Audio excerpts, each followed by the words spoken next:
Hey everybody, welcome back to BK's Bullets, and today we're going to be doing a review of Batman Prodigal.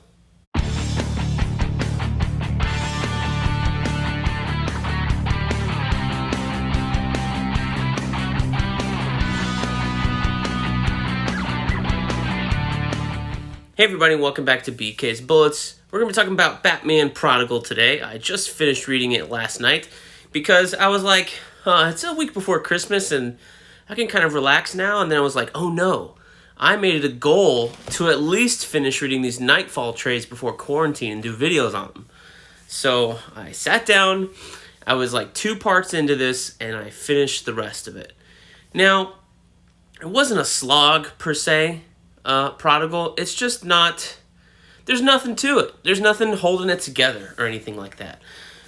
It's very much like individual tales of Batman and Robin in their adventures, and there's a little bit of stuff at the very end where it's like, oh yeah, we're this whole idea of this whole trade paperback you're reading, this whole storyline that we have branded on the covers to these books when they came out, we're actually going to do a little bit with it towards the end of it. So it's a whole thing. So anyway, yes, what is Batman Prodigal? Well, as you can tell, there's a couple of Batman on this cover, and if you have the old trade paperback like I did, that is not Bruce Wayne. In fact, yes, there's a Nightwing and a Robin costume in the background on this one.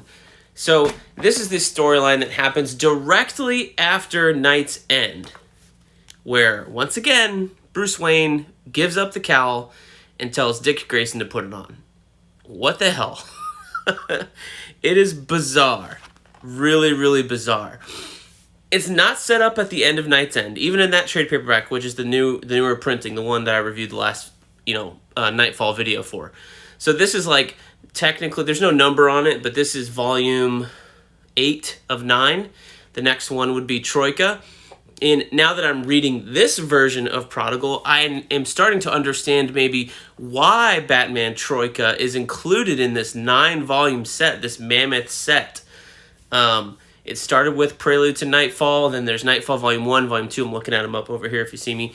Then we have Night Quest, The Crusade, Volume 1 and 2, then Night Quest, The Search, which we talked about, which was kind of like, that was the worst one of the bunch so far.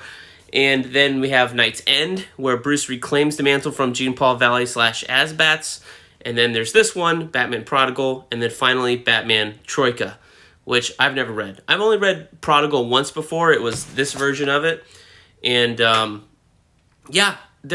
I didn't remember it at all. So it was kind of like a brand new thing. In fact, when I was reading it, I was thinking that there was going to be like a bunch of flashback Two-Face stories in here, and that's not what happened at all. This was all Dick as Batman. Those flashback stories are actually the ones that I hate reading in Nightfall Volume 2, after Bruce gets his back up, and there's like a 2-issue interlude with Two-Face. So this book kind of sets up Two-Face as the big bad, but by the time they finally catch up to him, like they're laying a lot of seeds, by the time they finally catch up to him, it's kind of nothing at all. It's just a regular issue of Batman at that point. And it's like, why did you set all this up? It's kind of weird. But to start off with, it is very, very bizarre. Bruce comes back and says, I'm Batman, takes it back from Jean-Paul Valley. The first issue of this starts, actually it's different than this old one. If you have the old one, it does not have Robin number 0. And that is actually the beginning of of Prodigal. And that's where this cover comes from. You see, this is a created cover. Like, they drew this for the trade paperback when they printed it back in the 90s. Who's on this cover? Can't see. McDaniel? Scott McDaniel? I don't know. That does not look like Scott McDaniel. But anyway, let's see if it's on here. Nope. No, okay. Cover illustration by Tom Grummett and Scott McDaniel. This is the Robin artist creating the cover here. And on this cover, they used an interior page from Robin number 0, where the actual moment, Robin number 0 ends with Bruce saying, like, hey, Dick, I want you to take up the cowl. And then that issue ends, and then immediately it starts with Prodigal Part 1, which is Batman 512. That's this one. The old version starts with this issue.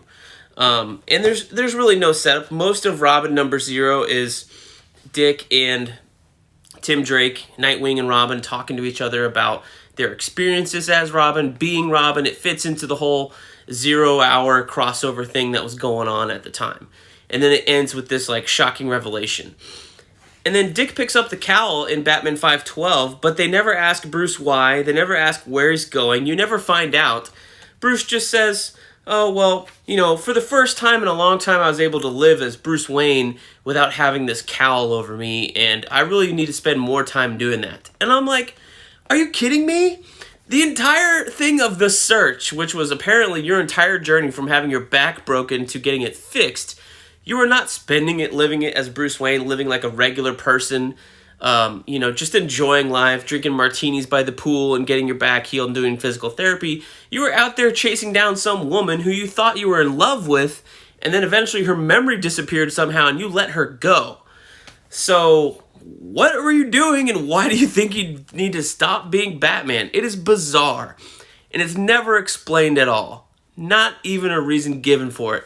In fact, Bruce comes back at the end, obviously, and says like, okay, I'm ready to become Batman again. And then Dick is like, you know, I never really thought I wanted to be Batman. Why didn't you pick me the first time? And he's kind of like, they're kind of having this conversation that you wish they'd had during Night Quest, The Search.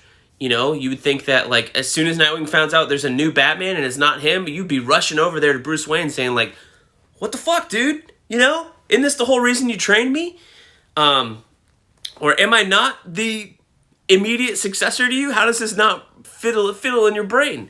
That conversation happens at the very end of Prodigal, and it's just like, why is this saved for the end? This should be the very first conversation. And they start it a little bit in the first couple issues in here, but then Bruce leaves, and then they stop it until finally Dick's like, he's ready to give up the cowl because he doesn't like being so mean, basically, and because he's trying to be a version of Bruce the way he was Batman. And there's a little bit of like, well, I never thought you really wanted me, or etc., etc. It's so short, like they don't even devote an entire issue to it. It's intercut with an issue of Robin where Robin's taken on this new villain whom they thought was Jean Paul Valley or whatever. And I got another bone to pick with this Jean Paul Valley bullshit that's in this version of Prodigal. Like, they built him up and then sent him on his way in the Knight's End trade. And there was that little showcase number 10 from Showcase 94 number 10 where he's like living among homeless people. And then there's like 3 pages in here in one of these issues where they actually track him down because they think he's back at it because there's another guy with a big cape and blades and shiny armor and stuff. And then they find him, and you just find out like Jean Paul Valley's just going crazy in a homeless shelter somewhere. And it's like, man, what a disservice to that character. Ugh, just come on. They spent at least a year building all this up. Like, this is crazy. Like, Robin number 1 is in Night Quest Volume 1. And this ends with Robin number 13. So this whole Night Quest to Night's End saga was at least a year. So you know Nightfall also, since that's only, those Nightfall trades are only Batman and Detective. They didn't even bring the other books into it until the Night Quest part. That was at least a year as well. Almost. Those things are so fat and so thick when you count the prelude. So there's like 2 years of build-up to this thing. And then you're going to go, yeah, he's in a homeless shelter just going crazy. The 90s, man. I guess the 90s. Like, character development, not that important. Having a new villain to fight every issue, that's what's important to our readers. That was what was important in the 90s. And that's basically what Prodigal is. I think you can totally skip it, or you can totally just, you know, pick it up in a shop or your friend's house, read the first issue or 2, then skip to the back and read the last issue or 2, and you'd be good to go. And you'd be like, I know the story of when Dick put on the Batman cowl for the first time, and walk away from there. Like, you do not need to spend, how much is this? This is a $25 trade. This one was $15 for a difference of 2 issues. The paper quality is different. Paper quality is much different. It's crazy how 2 issues and the paper quality difference will make this like twice as thick. It's crazy. Anyway, yeah, this is not necessary at all. I don't know why they did this. I think they, you know, in the 90s, they had a good thing going. Nightfall was a success. Night Quest was a success. They saw the Night's End numbers start to peak up, and they're like, let's keep this going. even to the point where they lay seeds in here for this Troika stuff. And now I was reading it, I was like, wait, Troika's mentioned in Prodigal? I don't remember that happening at all. Like, there's a mob hit guy going around saying, like, I work for this organization, Troika, and he's talking to Lucius Fox, and he's saying, we can provide security for you. And then there's this other thing at the end of this Robin issue. I think this is number 11 or 12. Number 12, Prodigal Part 8. And there's this guy, and they're talking about, oh, we work for Troika, and then it ends with this page of KG Beast. And I'm like, I don't remember KG Beast showing up in Prodigal. This was it, this one page. Do they face him in these other 3 or 4 issues that are after that? No. That has to do with Troika. So this is set up for Troika, which I'm now excited to read. So I'm going, I don't remember that in there at all. Well, get my old paperback out because I haven't gotten rid of it yet. And I'm paging through it. And I find the Phil Jimenez art from, that issue of Robin. And I just lost it because I was talking to you guys. I'm so lucky to talk to you guys for so long. And this issue of Robin deals with, like, Robin getting beat up by some punks. And he doesn't fight them because, he's not dressed as Robin, he's dressed as Tim Drake. So he has to act like an idiot. And I turn this page, and there's a big blank spot. And I'm like, what's in the blank spot? And I open up the other trade, the newer one. And sure enough, there's a panel there. And then you turn the page in the new version of the trade. And there's that page I showed you with the mobster threatening another guy. And then the page after that is the KG Beast page I just showed you. So what is this? Well, this is the next issue in the Prodigal Saga, whatever it is. This doesn't even say what version of the comic you're reading, which is why I also like the new trades as well. It tells you, hey, here's the cover, here's the issue number, etc., etc.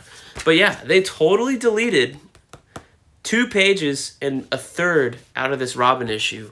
So I'm sure if I would go back and look at the other time they talked to Lucius Fox. Actually, no, here it is. Yeah, here's that scene. Here's this guy with the blonde hair talking to Lucius Fox, talking about his organization. That didn't get cut out. But why did they cut out the Robin piece? I have no idea. Here's this weird thing. Ka-chow! This is what Lightning McQueen does. And how do I know that? My son loves cars. Why is he telling Lucius Fox, ka-chow? It's just, it was bizarre anyway. But, yeah, so why did they cut it out? I guess they never planned to collect Troika and then figured it out. I'm glad the editors of the paperback collection here realized that they need to leave that part in, or collect the entire issue by itself, especially since Troika is now the 9th volume of this massive 25th anniversary trade paperback set. So, yeah, that's my review of Prodigal. It's fun Batman stories. If you want to read more fun Batman stories from this time period, I think you can totally read it. It's worth picking up. In that case, they're all fun. There's fun bits with Two-Face. There's fun bits with Tallyman, who I really do like, actually. The ventriloquist starts out our story in here, and that's fun. He was like a new villain at the time, because Dick's never encountered him before, and they're all like, Arnold Wesker did this or this. And it's like, wow, I didn't realize that ventriloquist was not that old. So I guess he appeared right before Nightfall. There's a rat catcher story in here, which I've never really read a rat catcher story before. I guess maybe I have when I read the original one, but great stuff in here. Great art. Phil Jimenez is doing the Robin issues here instead of Tom Grummett. So his early stuff is really fun to look at, and it's crazy how detailed he was then, and also to see the improvement from what he does in here to, like, if you pick up Infinite Crisis and read him there, or his Wonder Woman days. Huge improvement, even though he's still a solid artist in this volume. So, man, this guy, Phil Jimenez, is like in his 40s. He's worked a long time. Bravo, dude. Good job. Tom Grummett's in here. You got Brett Blevins. You got writers like Alan Grant, Doug Munch. You have Lee Weeks doing an issue or 2 in here. Graham Nolan. All the great guys that have been doing the Nightfall, NightQuest stuff are in here as well. So, if you like those artists and you want to read Batman stories by them, I think Prodigal is a good pickup for that reason. If you really want a story of Dick Grayson putting on the cowl, like I said earlier, read the first couple, read the last couple.